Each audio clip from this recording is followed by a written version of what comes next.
Siliguri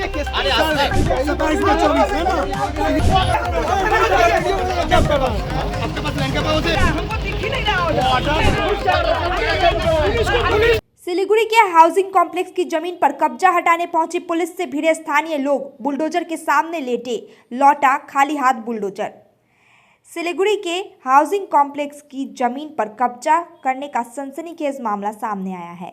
housing complex के अधिकारियों को कब्जा करने वाली दुकानों को हटाने में बाधाओं का सामना करना पड़ा। मामला सिलीगुड़ी का है। आज हाउसिंग कॉम्प्लेक्स के अधिकारी सिलीगुड़ी मेट्रोपॉलिटन पुलिस के प्रधाननगर थाने की पुलिस के साथ जंक्शन इलाके की उन दुकानों को बुलडोजर से तोड़ने के लिए पहुंचे थे, तभी स्थानीय व्यवसायियों ने इसे रोक दिया।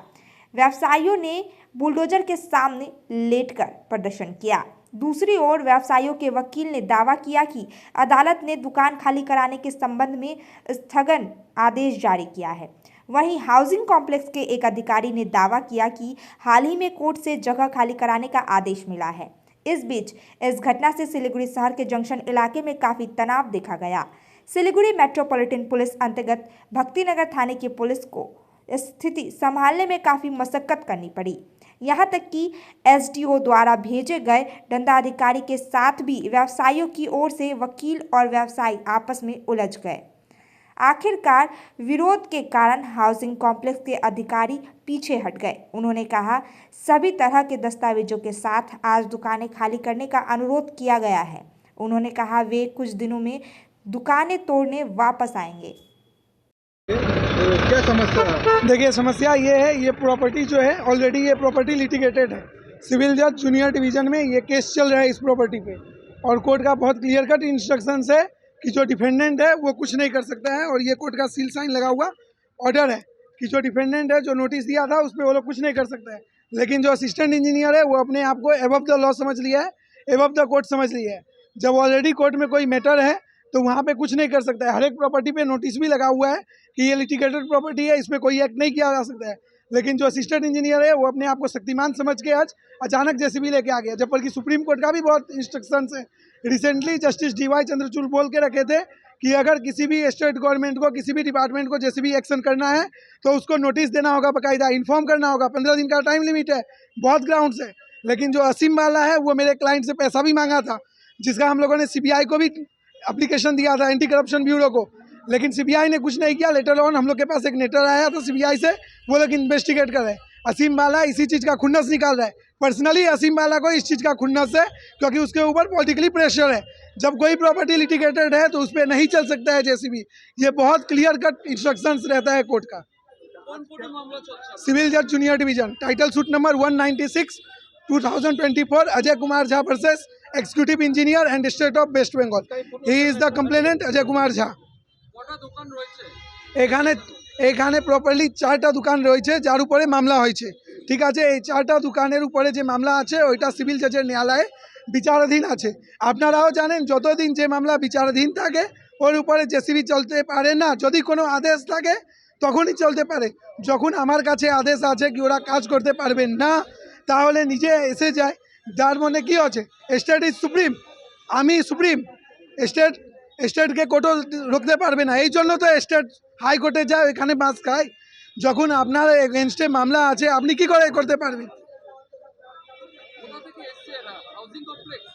এটা হাউসিং কমপ্লেক্স না, this property belongs to my clients ancestral property. আমার ক্লায়েন্টের যে অ্যানসেস্টর ছিল ওনারা এইখানে ছিলেন, এইটা ওনার অ্যানসেস্ট্রাল প্রপার্টি আছে, যার মধ্যে হাউসিং কবজা করলো, হাউসিং ট্রেসপাস করলো। আমার ক্লায়েন্ট ট্রেসপাস করলো না। My client is the lawful owner of all this 1.30 acre land, not the housing department. Housing department is a trespasser. এই মামলাটা বিচারাধীন আছে এই সেপ্টেম্বর মাস থেকে। উনার কাছে নোটিশও আছে, উনার অ্যাডভোকেট কোর্টে গেল, কোর্টের ইনস্ট্রাকশনস আছে কি যে অপোজিট পার্টি আছে, যে অ্যাসিস্ট্যান্ট ইঞ্জিনিয়ার, যে এক্সিকিউটিভ ইঞ্জিনিয়ার, এর মধ্যে ডিএমও একটা পার্টি আছে। কেন কি স্টেটকে যে রিপ্রেজেন্ট করে ওই ডিএম, একটা ডিস্ট্রিক্টে স্টেটের রিপ্রেজেন্টেটিভ ডিএমও পার্টি আছে। এসডিএম এর অর্ডার আমার ক্লায়েন্টের পক্ষে, তারপরেই তো আমার ক্লায়েন্ট গেল সিভিল জাজে। যখন আমার ক্লায়েন্টের রাইট আছে তো আপনি কি করে শক্তিমান হয়ে গেছেন, আপনি শক্তিমান হয়ে জেসিবি নিয়ে আসছেন। সুপ্রিম কোর্টের অর্ডার আছে, তার মানে কি? অ্যাসিস্ট্যান্ট ইঞ্জিনিয়ার আসিম বালা এলো, আমার ক্লায়েন্টের সঙ্গে মিসবিহেভ করলো, আমার ক্লায়েন্টকে ওনার কাস্ট নিয়ে গালিও দিল। আসিমবালা আমাকেও গালি দিল, যেহেতু আমি আসিমবালাকে বলেও দিচ্ছি, আমি মিডিয়াতে বলছি, I will file a personal civil criminal defamation suit against Asimbala. Asimbala assistant engineer and he is the complainant. ইনি কমপ্লেনেন্ট আছে যে সিভিল স্যুট ফাইল করলেন, ইনারই ম্যাটার চলছে সিভিল জাজ জুনিয়র ডিভিশনে। অ্যাডভোকেট প্রভাত কুমার ঝা। অ্যাকচুয়ালি এখন তো যে আমাদের মাননীয় সিএম ম্যাডামের যে ইনস্ট্রাকশন আছে, এর আগেও এই আমরা ওইখানে দিয়েছি, যেটা এই নিউজেই চ্যানেলে দিয়েছি, যে ডাবগ্রামে এনক্রোচমেন্ট ছিল, সেই জায়গাও আমরা সবার সহায়তায়, অ্যাডমিনিস্ট্রেশন, পুলিশ সবার সহায়তা এবং হায়ার অফিসারের ইনস্ট্রাকশানে, আমার executive sir, chief engineer sir, secretary স্যারের এতে আমরা ওটা তুলতে পেরেছি। তো এখন এই গভর্নমেন্ট ল্যান্ড নিয়ে যে ব্যবসা করা, ইলিগাল ব্যবসা করা, এইগুলো আমরা কোনো রকমই শিলিগুড়িতে আর বরদাস্ত করবো না। আমাদের এসএমসি থেকেও এরকমই অর্ডার আছে যে হ্যাঁ, আমরা সবাই মিলে যৌথভাবে কাজ করে এদেরকে এখান থেকে, যাতে আমাদের এখানে সুষ্ঠু স্বাভাবিকভাবে সবাই থাকতে পারে, তার জন্য পুরোপুরি আমাদের উপর থেকে সিএম ম্যাডাম, মেয়র, তারপরে আমার chief engineer, secretary, administration, police সবসময় আমাদের হেল্প করছে। তো এই উদ্দেশ্যে আমি ওনাকে বললাম যে আপনার কি কোনো ল্যান্ডের কাগজপত্র আছে? আমরা এবং চিঠিও পেয়েছি এসএমসি থেকে, যে ওইখানে নানান ধরনের ইলিগাল অ্যাক্টিভিটি হচ্ছে, লেখা আছে ইয়েতে, যে আমাদের একটা ইয়ে দিয়েছে এসএমসি থেকে। তো আমরা এই অপারেশনে আমরা আসলাম, দেখলাম না ওনার তো ল্যান্ডের কাগজ নেই, বারবার ওনাকে বলা হয়েছে, এবং উনি ফোনে নানান রকম কথা আমাকে, না এটা করতে হবে না, ভাঙলে এরকম করতে হবে, নানান রকম থ্রেট দিয়েছে। তাও আমরা গভর্নমেন্ট অফিসিয়াল, আমরা তো জনসাধারণের জন্যই আছি। এবার ধরুন আমার গভর্নমেন্ট ল্যান্ড, যেহেতু আমি ইনচার্জে আছি, আমাদের রক্ষা করতে হবে। সেই হিসাবে আমি এসে ওনাকে বারবার বললাম যে আপনি চলে যান, এটা গভর্নমেন্ট ল্যান্ড, আমরা এখানে ফেন্সিং করবো। হাইওয়েতে ইনস্ট্রাকশন দিয়েছে গভর্নমেন্ট যে প্রপার্টিগুলো আছে বাউন্ডারি করে ফেন্সিং করার জন্য। বারবার বলা সত্ত্বেও উনি কী করলেন, প্রথমে বললেন ল্যান্ডের কাগজ আছে, দেখাতে পারলেন না, বারংবার আমার অফিসে গেছে, দেখাতে পারেননি। তারপরে উনি যেই দেখেছে আমরা ভেঙে দেবো, আমরা অলরেডি অপারেশন করা শুরু করে দিয়েছি ওদিক থেকে, সবাইকে তো একসঙ্গে করতে হবে না, কাউকে বাদ দিলে হবে না, ওদিক থেকে শুরু করে দিয়েছি। এর আগেও একটা আমরা অপারেশন করেছি, করার পরে আসলাম, নানান রকম অবজেকশন দিচ্ছে, এই নিয়েছে, এরা চোর, এরকম ধরনের বলছে, পয়সা নিয়েছে, এই নিয়েছে। কিন্তু আমার তো আমার গভর্নমেন্টের কাজ করতে হবে, এইসব থ্রেটিং শুনলে হবে না তো। তারপরে আমি কোর্ট কেসটা যেহেতু করেছে, কোর্ট স্টে দিয়েছে, তারপরে আমরা কোর্টের অর্ডার থেকে এবার দেখলাম যে স্টেটা উঠিয়ে দিয়েছে, 7 তারিখে অর্ডার দিয়েছে, অর্ডারের কপিটা আমাদের কাছে আছে, উঠিয়ে দিয়েছে। এবার ও তারপরে অ্যাপিল করতে পারে বা বিভিন্ন কোর্টে করতে পারে, অ্যাপিল করতে পারে, কিন্তু আমাদের কাছে লেটেস্ট অর্ডার এইটা আছে, যে আমাদের 7 তারিখে 7/11-তে অর্ডার দিয়েছে। এইখানে লেখা আছে যে ইনজাংশন, ও যে বলছে প্রেয়ার করছে উইদাউট কস্ট রিজেক্টেড, কারণ এটা গভর্নমেন্ট প্রপার্টি আছে আর জনসাধারণের জন্য। এবার জনসাধারণের জন্য তো আমাদের করতে হবে। এবার আমি যেই এইটা আজকে, আর আমাদের এই ল্যান্ড রেকর্ডে খতিয়ান নাম্বার দিয়ে সব আছে। এবার ওনাকে আমি বললাম, দেখুন আপনি অ্যাপিল করতে পারেন যে কোনো জায়গা, এবার সরকারি সম্পত্তি আছে, সরকারি ধরনের রাস্তা আছে, এটাই লিখেছে রাস্তায়, আপনি ওইখানে গিয়ে ঘর করে বাঁধলেন, কোর্টে অ্যাপিল করলেন, কোর্ট কোনো অর্ডার দিল না, আগের অর্ডারটা বলবৎ রাখলেন, তাহলে কি আপনি থাকতে পারবেন না? আমাদের তো, আমরা অনেকবার নোটিশ দিয়েছি, 2-3 বার নোটিশ দিয়েছি, 1-2, বারবার ওনাকে প্রেয়ার করেছি, এবং আমরা এরকম কিছু করিনি যাতে ইললিগাল অ্যাক্টিভিটি হয়, কিংবা আমাদের তো খারাপ মোটিভ কিছুই ছিল না। তারপরে আমাদের এক্সিকিউটিভ স্যার সবসময় আমাকে বলেছে যে ইনস্ট্রাকশন দিয়ে দিয়েছে, এবং তার অর্ডারও সবগুলো আছে, এক্সিকিউটিভ স্যারের অর্ডার। না, আমাদের এটা আমাদের গভর্নমেন্ট ল্যান্ড, এটা ক্লিয়ার করতে হবে, করে আমরা ওখানে ফেন্সিং দেবো।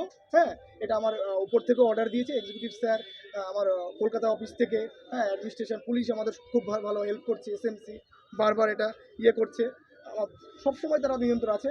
আমরা এইটা এক্সিকিউটিভ ম্যাজিস্ট্রেট স্যার আসলেন, আমাদের কিছু একটা ইন্টারনালি ব্যাপার আছে, কিছু কাগজকর্মর ব্যাপার আছে, ওইটা পূর্ণ হয়ে গেলেই আমরা আবার নেক্সট আমরা আজকে কিংবা 2-1 দিনের মধ্যে আবার নেব, কারণ এইগুলো বরদাস্ত করা যাবে না, কোনো রকমভাবেই শিলিগুড়িতে আর এনক্রোচমেন্ট রাখা যাবে না। এখন আমাদের সিএম ম্যাডাম নিজেই বলে দিয়েছে, এখন আমাদের এই কাগজকর্মের কিছু প্রসেস আছে, অফিসিয়াল কি কাগজকর্মে কিছু প্রসেস আছে, এইটা কমপ্লিট হয়ে গেলেই আমরা যেদিন আমরা টাইম করে, আজকে হোক কালকে হোক, যেদিন আমরা আজকে হয়ে যাবে। আমাদের ইন্টারনাল একটা ব্যাপার আছে, এটা ডিসক্লোজ করা যাচ্ছে না, আমরা এটা করে আমরা আমি assistant engineer, Siliguri sub division, housing director. Damro Furniture's big festival sale is here. Celebrate this festive season with Damro Furnitures with mega savings on every piece of furniture. So what are you waiting for? Visit your nearest Damro store today or go to www.damroindia.com. यति धेरै hairfall हुन्छ कि म त दिक्क भइसकेँ। Bathroom त anti हेयरफलको दोकान नै भइसक्यो, अनि मेरो शिर एन्टी हेयर नै रह्यो। त्यसपछि मेरो फ्रेन्डले मलाई रेकमेन्ड गर्यो सोमानी वेलनेसबाट hair gummy, packed with zinc and biotin from my hair. अब मेरो बाथरुम भयो एम्टी र हेयर हेल्दी। हेयर गमी उपलब्ध छ सुमानी वेलनेसमा, first floor Sumani building, new market, Gangtok. शादी का हो या प्री वेडिंग शूट, यादों में रंग भरना है जरूर। प्रोडक्ट्स हो या कोई नया ब्रांड, चमक उठेगा सबका नाम। हर वीडियो में मिले सिने मैजिक, हर फ्रेम को बनाए एक।